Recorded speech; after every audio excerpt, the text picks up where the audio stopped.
I think it's time that we start the conversation and silence the shame. Silence the shame. Silence the shame. Silence is the difference between treatment or pain, life or death. Silence the shame. Speak up now and silence. Silence the shame. Hey y'all, we're back for another Silence the Shame podcast. It's your girl L.ife, and I'm super excited to have with us today Kevin Hines. Me and Kevin Hines having an intimate conversation about his life and things that he has going on around his organization, in his life, as it relates to mental health, how he's dealing with the holidays, and so forth and so on. So we are super excited. Mr. Hines, welcome to the Silence the Shame podcast. Hi, L.ife. How are you? I am super excited to be interviewing you today. Mr. Hines, Kevin, what should we call you today? Kevin is the name. Mr. Hines is my father. Don't call me that. I'm too young. I got it. Oh, yeah. So super excited to have you in today with Silence the Shame. As you know, Silence the Shame is an organization that pushes mental health awareness across the state of Georgia, but nationally. We know that you are known as the miracle survivor of suicide. Tell us a little bit about that title and how you received that title. Not the story, but like, do you really take on that persona? Is it something that you wear as a coat of armor now, or is it shame that still comes behind that title?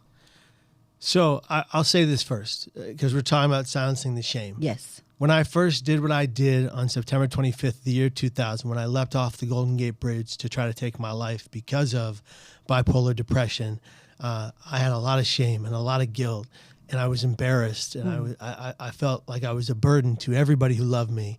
And I felt that shame for some time after the hospitalization, after physically going from a wheelchair to a walker and a back brace to a back brace and a cane, and then right into my first psych work, because you can't just go home after that. Right. So that shame enveloped me, and it wore me out. Sure. And I'll never forget, years later, when I met the love of my life, my wife Margaret Hines, who is my greatest gift from God.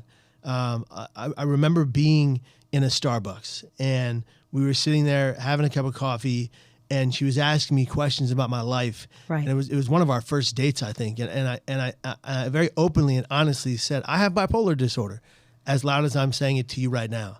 And I said, and you know, when I jumped off the Golden Gate Bridge, this is what happened. And as loud as you, yeah. People started literally moving their tables away. Wow. Different couples together, moving their tables away, like, we don't want to be around this guy. He's got a plague. He's got a plague. He has something wrong with him. There's something wrong, right? And I turned to one of the tables and I said, you know, if I broke my arm and I had a cast on right now, or I had a cast on my leg, or was walking with a crutch or a cane, you would have no issue with what I was going through. Right. But because I'm dealing with brain pain, you have a problem. And you know what? That's your problem. That's not mine. And so I remember coming out of that shame feeling from what I did to empowerment. And I realized that I could share a message of hope, healing, and recovery from brain pain, right, to help people who are still in that shameful period come into the light. Okay. And recognize that their greatest deficit can be their greatest asset, but only if they allow it. Great points. You said something that resonates with me, and we were talking about your story before we got here. And you said something about shining your light. Tell me how you deal with your darkness while spreading light, because it's not an ending to bipolar. It's not something that's cured. When you have a mental health disorder or illness, this is something you deal with for the rest of your life. So tell me how you deal with your current darkness while spreading light to the world. So, you know, living with bipolar depression, I'm adopted. My birth parents both had manic depression, what we today call bipolar disorder. And I was genetically predisposed to it twice. I accept the diagnosis, even though I don't like having labels. I don't like having labels, but I accept the diagnosis. And it's brought me to a great many dark places. Thousands upon thousands of times I've been suicidal. I live with chronic thoughts of suicide. They plague me. They'll never take me. Thank you. I haven't attempted since September 25th, 2000. That's 23 years. Wow. Last month, I've been alive, thriving. Yeah, thriving. And congrats. Thank you very much. That's a journey within itself. Yeah. Just having that understanding and the need to continue to live even after thinking that there was no reason to live. Like after jumping off of the bridge, and once you jumped, did you think this is the choice I should have made, or was there guilt when you made that leap? Were you thinking even in that moment, or how did that transpire once? The moment my hands left the rail, it was an instantaneous regret for my action. Really? And the absolute recognition that I just made the greatest mistake of my life, and it was likely too late. And I always say to people, how too late? Well, 99.9% of the people that have leapt off the Golden Gate Bridge in the last 87 years since its opening in 1937, it's been too late. They're gone. Yeah. They're all gone. Yeah. Only 30 now 40 people have survived that leap off the Golden Gate Bridge. One just a couple weeks ago, maybe even a week ago. 40 people have survived the fall. 26 of us remain alive today. Many have died of natural causes or old age. Okay. 19 have come forward to say they all had the same instant regret that I had the moment their hands left the rail. If you think about that, think about all the people who died. Yeah. Think about all the means of suicide that exist in the world, and those deaths. Did they all have instant regret before it was too late? And my response is most likely. And that's very hard for people who lose people to suicide to hear. Right. That they regretted their action. Because that's what you want to know. Yeah. That's the last thought. What were you thinking in that last Yeah. moment? That's what most of your friends and family are like. How did we get here? Or how could I have helped before that last thought and moment? How could I have stepped in to be a support within them? Were there times in people in your life during that time? I hear that you were adopted. So were you aware that your birth parents had mental health illness, or was it after the fact that you were diagnosed when you were aware of that? How do we make our family and friends more aware when it's such a silent, what we consider a silent battle with mental health? So my birth family, I went looking for them at 25. Okay. And this was after my attempt. My attempt was when I was 19. And I didn't learn that my birth mother and father both had manic depression, bipolar disorder, until much later in life. I also didn't know that many of my birth family on my mom's side struggled with brain and mental health issues. Wow. I was informed that there was only one of them, just my mom. So I learned that so many others had these issues. And my mom's sister, my auntie, her son would die by suicide. And you know, I never got to meet him, but here's the thing: there's a silver lining here. Okay.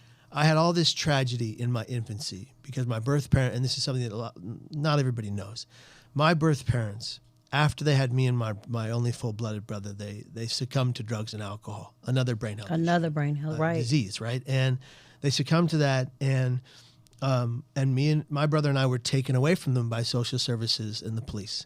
And we were placed into foster care.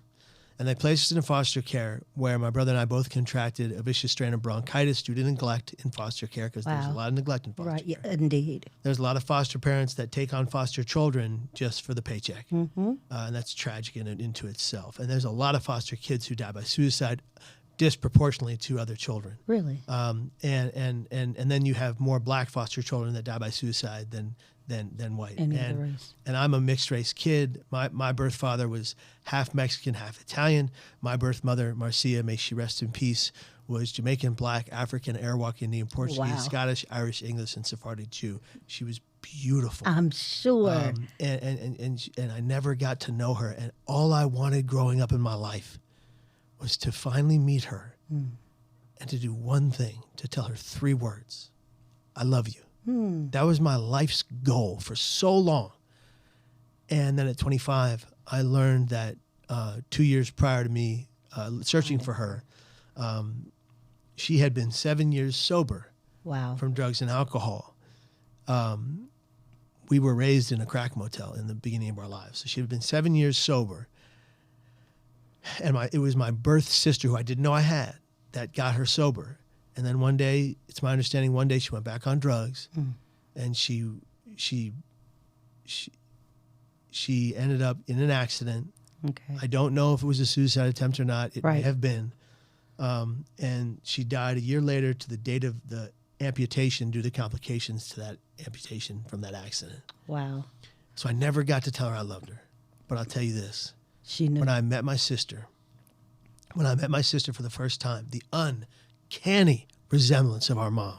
I have one picture of our mom. It's in my wallet right now. One picture. I'm gonna pull it out because it's really. You're giving us some really gems really, today, really right? Special to me. This is. Yeah, I'm just gonna put that up there. This is my mom. This is Mom. That's Mom. Hi, Mom. And her name is Marcia. And It's in your front of your wallet. Like that. no, it has to be. So Well, let me. My sister Sheikah comes around the corner. okay. The uncanny resemblance of Mom in a red sundress and a scarf like only a San Franciscan can. And she walks up and she hugs me without knowing my story. She said, Without knowing that I wanted that I love you, she says, I love you. I love that. And it was like this emptiness in my gut that I'd had, this void I'd had for my entire life. Filled instantly. Gone. Filled instantly. So you mentioned a couple of things. Being adopted is one, me not knowing your birth parents or birth story. Yeah. What's the difference, the knowledge, and having that knowledge of your historical background for children who are adopted and not living with their birth parents, or just period? Like we do a lot of these looking back to see our ancestry like backgrounds, but we never really do a medical background to see how affluent these diseases are within our families and how that knowledge could benefit generations past us. So we know about generational trauma. Yes. Right? And we know that my birth family struggled with a lot of things in their past. But I'll tell you this, understanding where I came from, that, hundreds of family members in Jamaica, which we're going to go see and meet and have a family reunion is going to be incredible. I love that. That means something. Mm-hmm. And all my life, everyone just assumed I was whatever ethnicity they were, because we're right here beside each other. Yeah, So you must be. Are you this? Are you that? And I never knew. And I remember someone telling me, "Well, why does it matter?" I was like, "Well, it matters a great deal, right? Because it matters to know where I came from, who I came from, and what my makeup is." Yeah. When I learned what I was, I always knew something. I always knew, and people always assumed, but then I found out, and I identify with all of it. And it means the world to me to know my ethnic makeup because it gives me a solidarity in understanding where I come from, who I come from, and who they were and who I am. Right. And that's important. It is. It is important. And the people that try to knock it down and say, well, you're just American. Well, hold on. There's a lot that goes in there, right? First of all, I learned that my birth father, Martino, his father came from Sardinia, Italy. And his father was my grandfather, Giovanni, my birth name is Giovanni. Really? They changed my birth name to Kevin Hines because all of the kids at school were making fun of the name Giovanni. So I come home one day and I go, Mom, Dad, I don't want to be called Giovanni anymore. Can you give me a new name? And they're like, no. But I was like, just give me a new name, please. Like, can you call me Michael? They were like, Michael, what are you talking about? How did we get to Michael, I was like, right? okay, well, Giovanni means John Kevin Hines. So I'll just do it that. Because my dad's name is Patrick Kevin Hines, who adopted me and made me his son. And so, but going back to the ancestry, it's very important to know when you don't. Right. Because you needed to learn where you come from and who you were meant to be and who you were meant to help. That's the difference. Because when I realized that I was part Arawak Indian, part Portuguese, part black, part Mexican, part African. Those cultures. I wanted to learn all about them. So I immersed myself in it. And it helped me see a different side to myself and to see who my mom was and my dad was. Right. And because that's who I am. Right. And to learn where they came from, So my dad's dad, Giovanni, my grandfather, he migrated to America and he was a sous chef he was an upholsterer in Italy, but he became a sous chef for the rest of his life in America. And what I learned about my dad was that he and his brothers were all, frankly, criminals. They were in and out of jail their whole lives, and but nobody understood that it was because of their brains. Nobody recognized. Never made that connection. Nobody recognized that their behavior was a direct determinant from what they were going through. It was their language. It was their language. Yes. They hurt other people because they were hurt. That's not to say they don't need to take responsibility for their actions and get consequences. But when That's you not what know I'm saying. better, you do better. And if you never, if you never know better, you never do better. Right. And my father, when he came to court to fight for me. My birth parents fought for custody of me versus Pat and Debbie Hines. But my birth father then disappeared during the court hearings. He accosted an undercover police officer and he was killed. Wow. Now, it's my understanding he pulled a knife on the police officer and tried to hurt him. So what was done was done. Consequences for his actions. But my birth mother came to the courtroom one day and said, "Patrick, Deborah, I can do this no longer. Please take care of my son." She gave you because of love, because she It was knew the best thing Yes. she could have done. Yes. There was no way she could rear me as a child, raise me, and get me to safety with what she was going through, what she was dealing with, and where she was living. Right. She had to do that. And I thank her for that. It was a sacrifice. She saved my life, and she sacrificed her undying love for her child to get me to safety. And Patrick and Deborah Hines absolutely saved my life. I love that. And it's incredible. Speaking of saving your life, now that you're a survivor, now you're the face of surviving. What is your survivor's guilt? Do you have survivor's guilt? Is there a shame that you would like to silence around those who have survived? What is it that you would like to inform us as it relates to I am still here, still thriving, still in recovery with my bipolar diagnosis? I do not have survivor's guilt. I may have had it years ago, Okay. 20 years ago. I grew out of that real quick. Okay. How? Because look, I don't wish what I did on anyone. My hope is that people watching this or seeing this or hearing this don't learn the hard way like I did. Right. And that they choose life from the beginning. And that they recognize that suicide is never the solution to their problem. It is the problem. Suicidal ideations are the greatest liars we know. We don't have to listen to them. Right. Suicide does not take the pain away. It only makes it impossible for things to ever get better. That said, I don't have survivor's guilt. And when I did, I got over it because I realized I survived for a reason. That's it. I have a purpose. That's it. I have my why so I can live my how. That's it. And in having my why, I understand that I get the opportunity to share this message with lives all over the world of people who are struggling with brain pain and help them get over the hump to a safe place. I'm not the answer. I'm not a lifesaver. Right. But hundreds of thousands of people literally have said I saved their life. My story saved their life. Fine. I didn't do that. They heard a message. And you did it. It was a yourself. conduit. They heard Right. a message. They heard the story. They read the story. They saw the story on a video. They went home. They did the work. They told their loved ones they were sick. They told their doctors they needed help. They asked for the help they You needed to be started given. the conversation. They saved their Yeah. lives. And they need to take credit for that. And in that, I understand that this life is potentially the greatest gift we have ever been given next to faith. I have a strong faith in God. And you talked about a miracle earlier, and I didn't answer your question. I want to now. When I leapt off the Golden Gate Bridge, 3 things happened that saved my life. Okay. A woman driving by in a red car saw me go over the rail, called her friend in the United States Coast Guard who happened to be manning the waters of the bridge at that moment. The only reason the Coast Guard boat arrived to my position in the water before I was to drown was because of that woman's phone call. In the water, before the Coast Guard boat arrived, I was drowning. I couldn't get back to the surface of the water. I kept going down. I thought to myself, this is it. This is where I go. Wow. What have I done?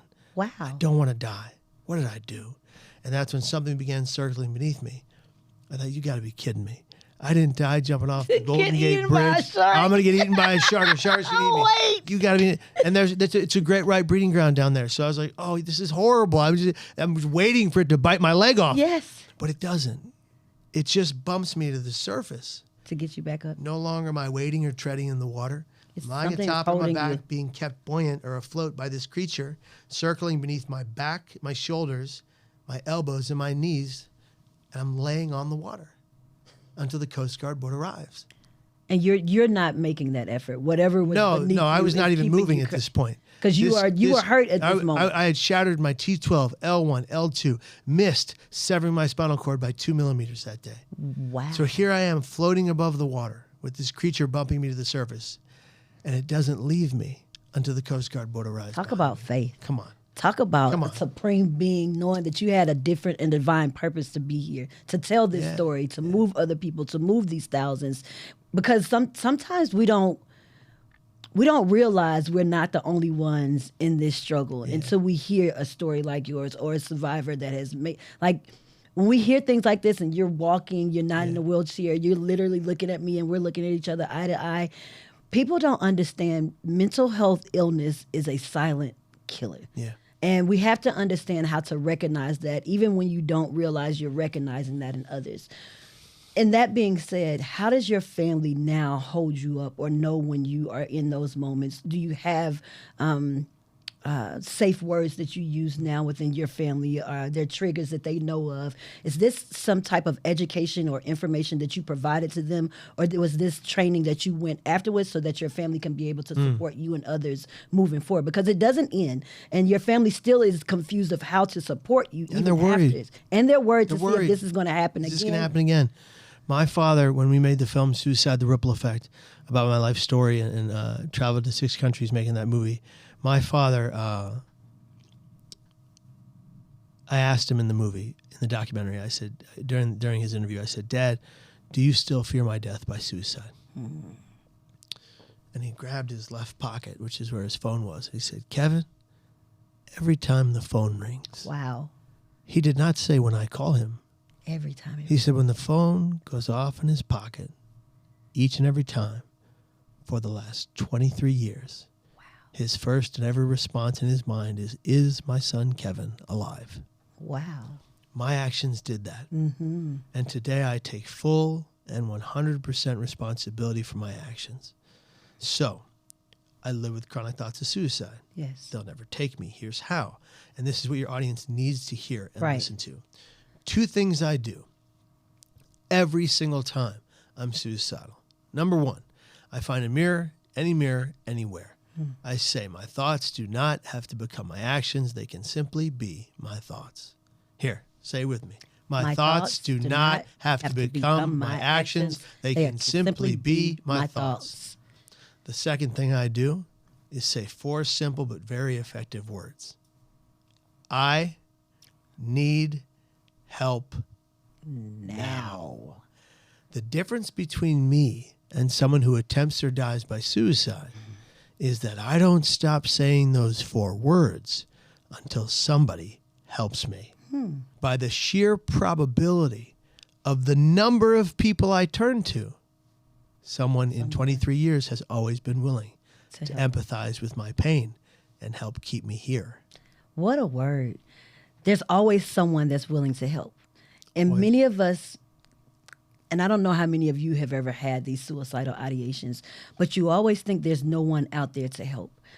How do you help them help you? Yeah. By informing them what's going on, or when you don't have the words to say, hey, this is how I'm feeling today. Yeah. How do we help our loved ones, our friends, our family be able to help us through those times? So my loved ones know that when I use that's my shorthand is the I need help now. They know when I say those words, that means I'm directly suicidal. Is that a text? It can be a text. It can be a phone call. It can be face-to-face, whatever it is. When I say those 4 words in that order, they know what that means. They know what that means. Certainly my wife, who is my biggest supporter, who gets the most of those messages and goes, okay, she says, is this acute? Do you need to go to the hospital, or can we figure this out together right now? Right. And usually it's, I just need some time. Like I just need you to sit next to me and be with me in this moment.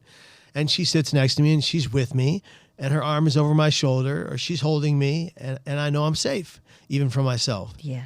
And I make the promise not to attempt or not to plan to attempt, and I'm safe, right? So it's a matter of when you have a moment of clarity, when you are reasonably well, making a plan for when you're not. Right. So that you have a complete brain and mental health emergency plan. And mine is very specific. I have a 10-step regimen, a routine that I follow every day. And when I follow that routine, I'll give you a few of them. So I'm physically capable. Obviously, some people are not. We have to recognize that. Right. But I get to exercise 3 to 6 days a week. I do it as often as I can. I eat anti-inflammatory meals most days because that feeds my brain and helps me stay stable mentally. I educate myself as to my diagnosis. That means I'm reading everything that comes out, every Google alert on bipolar disorder, every Google alert on mental health and suicide prevention. I get them into my inbox. I digest them at the end of the week. And by the end of the week, I'm smarter and know more about how to better balance my brain health than the next person. Right. So I'm putting in the time effort, energy, and hard work to stay stable no matter the pain I'm in. You all don't know this because I look happy and go lucky right now, but I walked in here with a great deal of physical pain from what I did to myself. Wow. And I deal with this every single day. Nobody sees it on my face. I'm so used to it, I don't show it. But I am in a great deal of physical pain from what I did jumping off that bridge. I shattered 3 vertebrae. They were replaced by titanium. The slightest misstep for me is excruciating pain. And that's okay. I need no pity. I did that to myself. It's a constant reminder. It's a constant reminder. And I'm grateful for the pain. Because it reminds me that I'm still alive. here. I'm still here. Oh, powerful. You spoke about the pain we don't see and the pain you're in right now. You walked in smiling, greeting us. That's a mask. How many of us wear masks on a day-to-day basis? And how do you deal with those masks? Do you have children?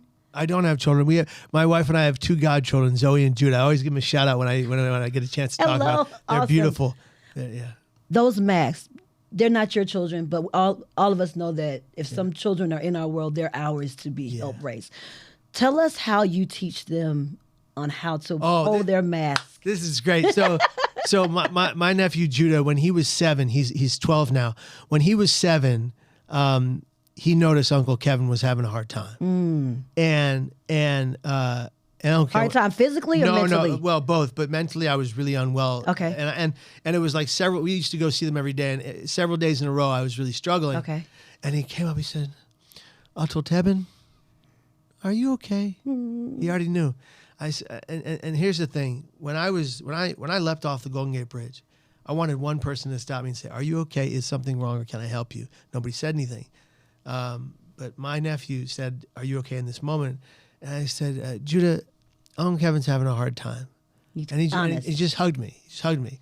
Well, then I think some students in his school a couple years later told him what happened to me, and I'll never forget. We were traveling to go visit them. They live in Massachusetts. We walked into their home. I don't remember how old he was. Maybe he was 8 or 9.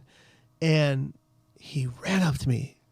Uncle Kevin, why did you jump off a bridge? Wow.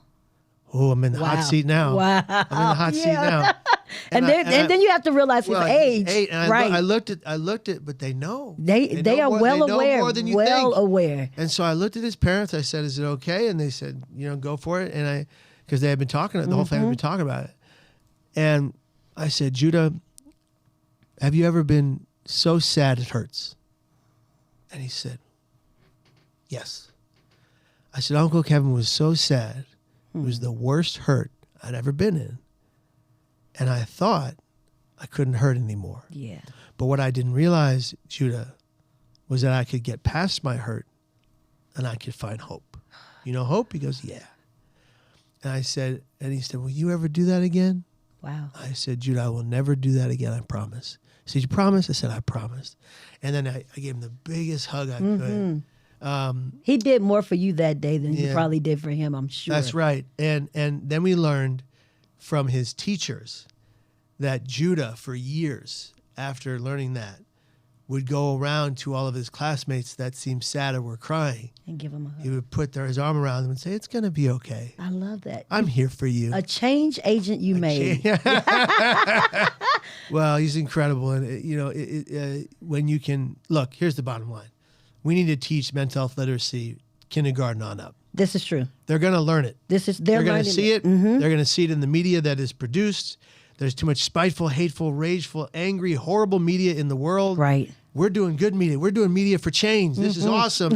But there's, statistically speaking, far more negative, hateful, spiteful, horrible media out there that is damaging our children's brains. And they can access it so quickly because so many parents hand them the device at the breakfast, lunch, and dinner table instead of talking to them and giving them a message that they need to hear. And that needs to change. I totally agree. We were just having this conversation the other day about why is it that our children are being fed such negativity? Why is it so many things that are happening in the world? It doesn't seem like this happened when we were kids. I'm 44, so you realize that life is changing and evolving, but love never has to do that. Love is consistent, and it's always constant. With that being said, and with everything in this podcast and the platform we have today, you have a new book coming out. You don't want to talk about the book? No, I do. I do. Let's the book. All right. The book is out. The book So is the here. book is here. I brought 3 copies. You all get one. Oh, I love that. Yeah. The Art of Being Broken. Yes. How storytelling can save a life. Yeah. We're here telling your story. Yeah. Hoping that it will change the life of another that sees this. You've changed so many lives that you know because someone has told you, because of your story, my life has changed.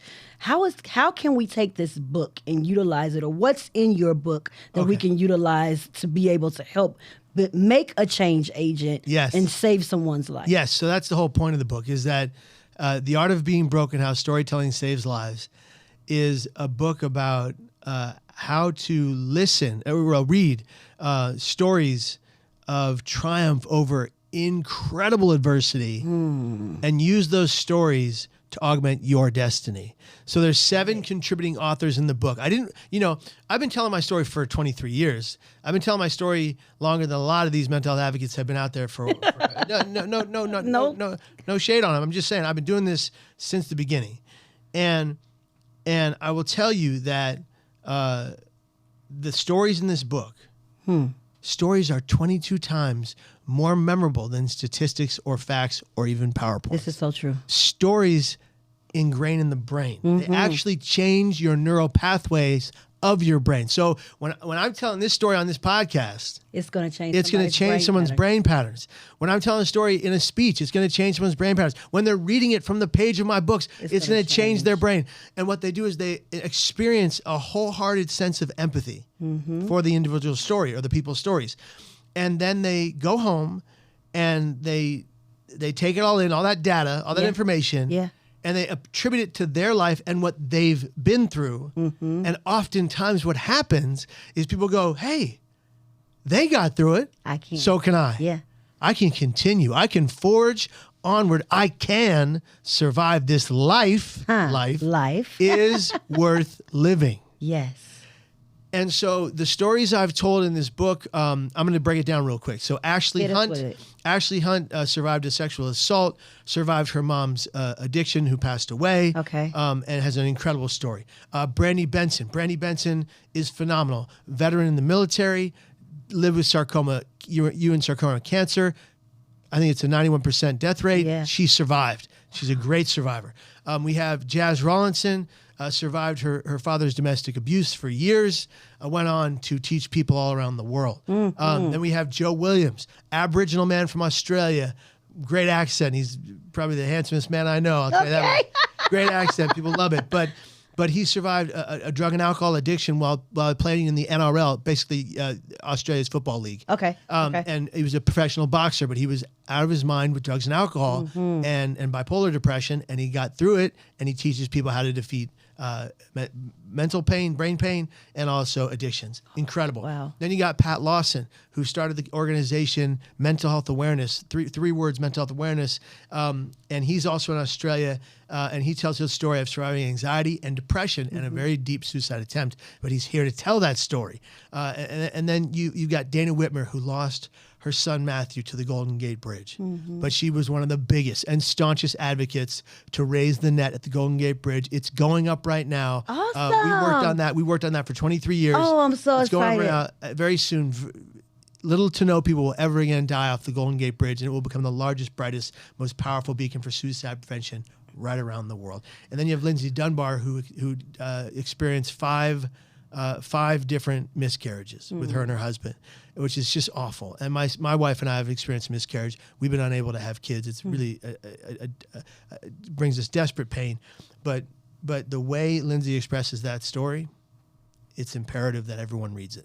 It's so crucial. A mother needs to hear that. And so you hear my story in the book, an update of my story, what's happened since my last book till now. Okay. But you also get to hear all these other incredible stories of change, hope, healing, and recovery.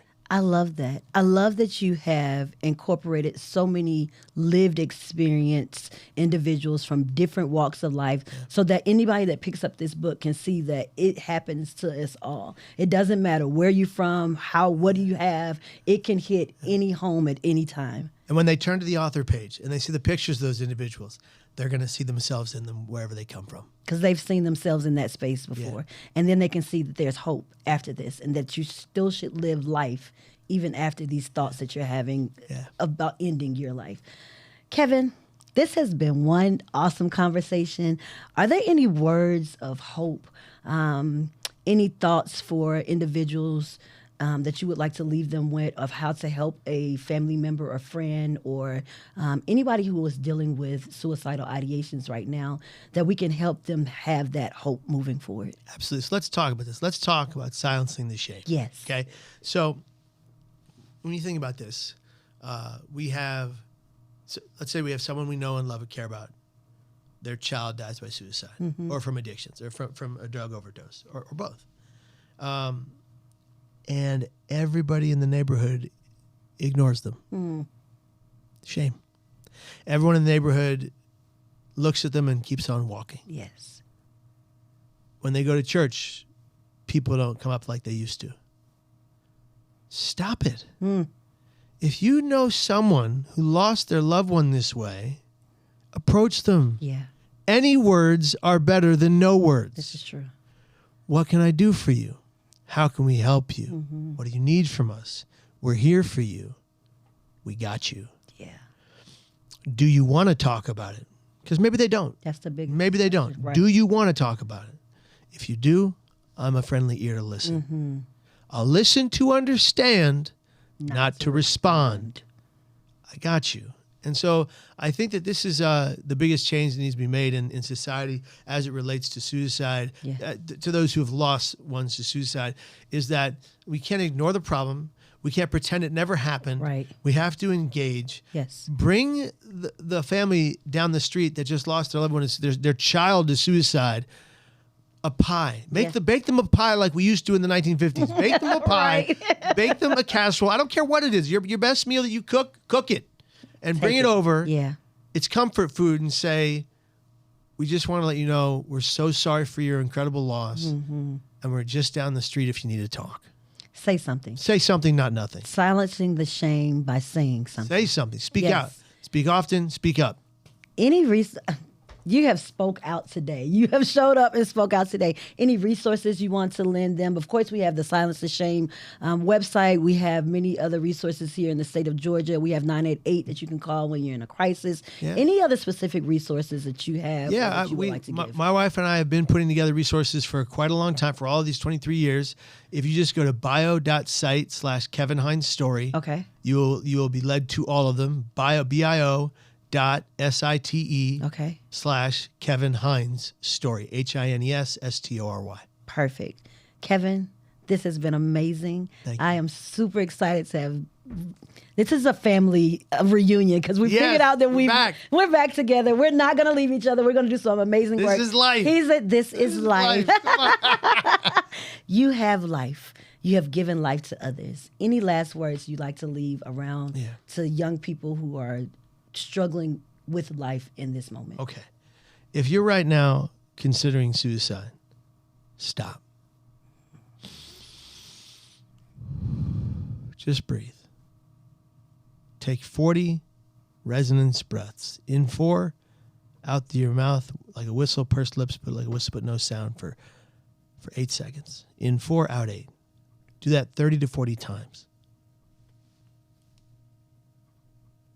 Today is not your end, it's just the beginning. Just because you're in a world of pain today does not mean you don't get to have that beautiful tomorrow. But friends, you have to be here to get there in the first place. I thought it was all over. I thought I had to die. And I was wrong. And so are you. You're going to have that beautiful life where you thrive, but only if you believe. I made the greatest mistake of my life when I leapt off that bridge. Don't learn the hard way like I did. Choose life. Choose the good fight to find hope, to change your perspective and your perception, to change your destiny.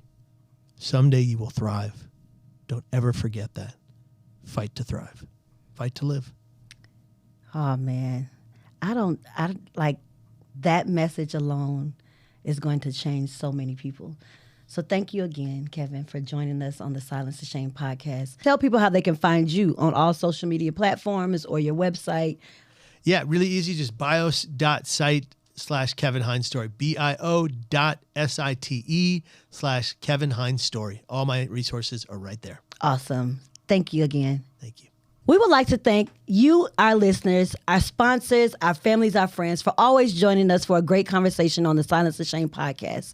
Don't forget to like, share, and subscribe to this video. But also remember, please go donate by texting SILENCE to the number 707070. Take time, save a life, and silence the shame. Thank you.